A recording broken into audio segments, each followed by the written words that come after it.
ইরানের ইতিহাসে আসতে যাচ্ছে সবচেয়ে বড় বিদায়ের দিন।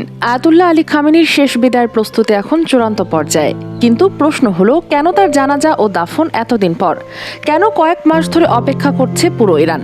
গত 28 ফেব্রুয়ারি ইরানের উপর যুক্তরাষ্ট্র ও ইসরায়েলের হামলায় নিজ কার্যালয়ে প্রাণ হারান ইরানের সর্বোচ্চ নেতা আয়াতুল্লাহ আলী খামেনি। সাধারণত ইসলামী রীতি অনুযায়ী মৃত্যুর কয়েকদিনের মধ্যেই দাফন সম্পন্ন করা হয়, কিন্তু খামেনির ক্ষেত্রে ঘটেছে ব্যতিক্রম। বিপুল সংখ্যক মানুষের উপস্থিতি, নিরাপত্তা ব্যবস্থা এবং রাষ্ট্রীয় প্রস্তুতির কারণে তার জানাজা ও দাফন অনুষ্ঠান দীর্ঘদিন স্থগিত রাখা হয়। অবশেষে সামনে আসছে সেই বহুল প্রতীক্ষিত দিন। জিলহজ মাসের শেষভাগ এবং মহরম মাসের শুরুতে খামেনির রাষ্ট্রীয় বিদায়, জানাজা ও দাফনের আয়োজন করা হবে। তবে এর আগে থাকবে আরও একটি বিশেষ আয়োজন। টানা 3 দিন ব্যাপী অনুষ্ঠিত হবে শোক মিছিল, যাকে বলা হচ্ছে পিপলস প্যারেড।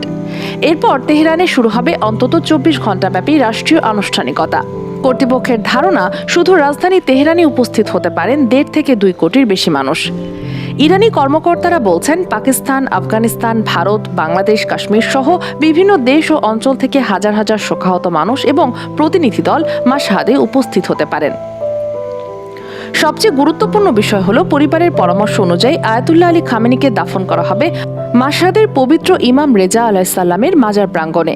রাষ্ট্রীয় সংবাদ মাধ্যমের তথ্য অনুযায়ী জুন মাসের মাঝামাঝি সময় এই ঐতিহাসিক বিদায় অনুষ্ঠান অনুষ্ঠিত হতে পারে।